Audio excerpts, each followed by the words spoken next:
Hello friends, हमारे YouTube channel पर आप सबका स्वागत है।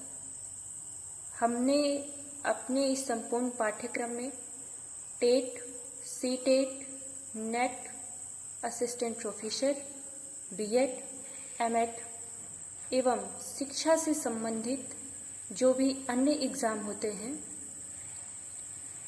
उनको हमने ध्यान में रखा है और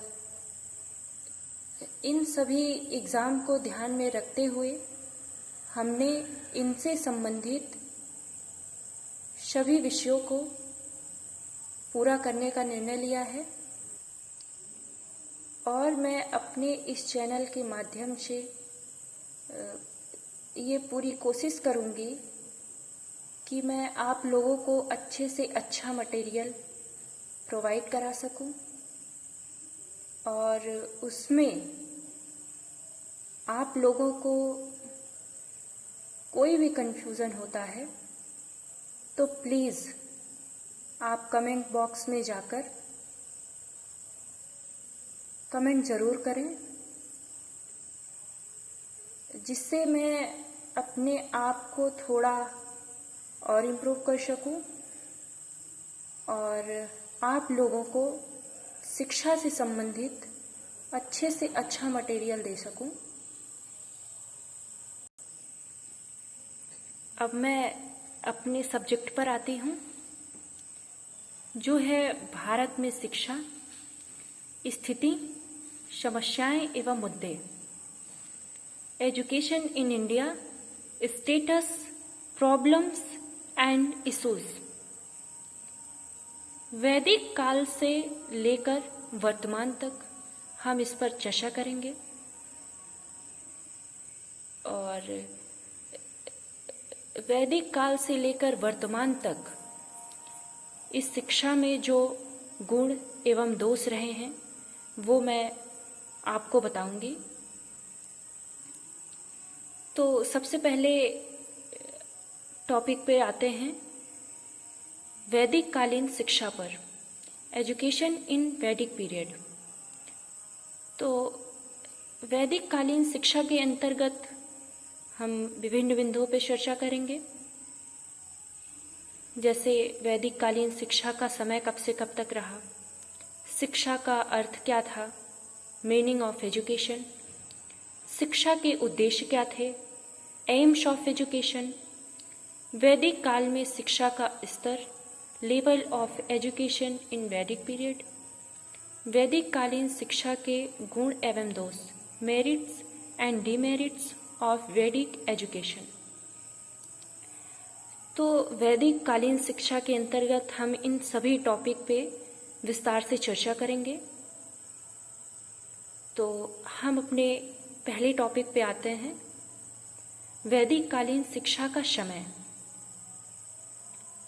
सबसे पहले बात यही आती है कि भारत में वैदिक कालीन शिक्षा का वर्चस्व कब से कब तक रहा। तो उसका समय माना जाता है 1500 ईस्वी पूर्व से 600 ईस्वी पूर्व तक समय माना गया है। फिर दूसरा प्रश्न है, वैदिक काल को कितने भागों में वर्गीकृत किया गया था।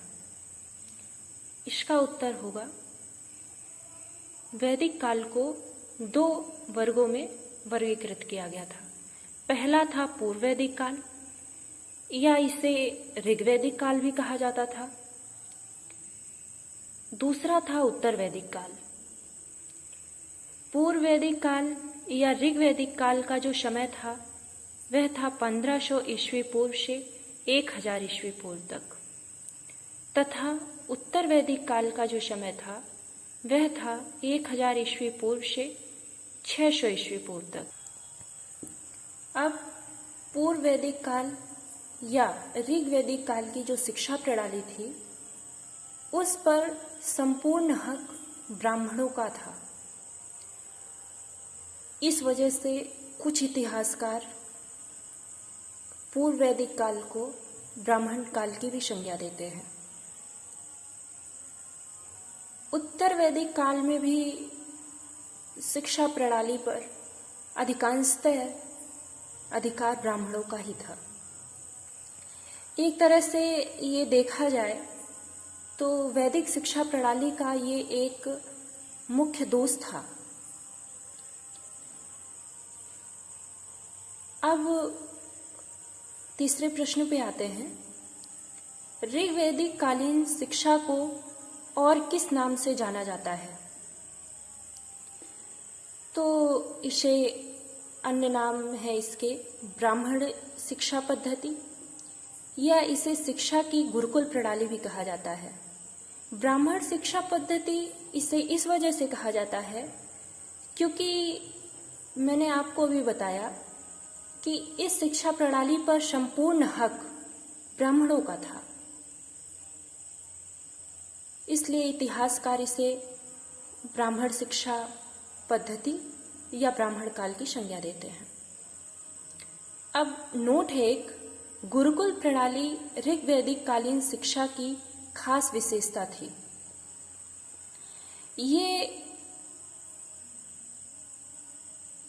इसलिए क्योंकि जो छात्र हुआ करते थे वो अपने गुरुओं के आश्रम में जाके ही शिक्षा ग्रहण किया करते थे। गुरुकुल में जाके वो रहते थे और अपने गुरुओं के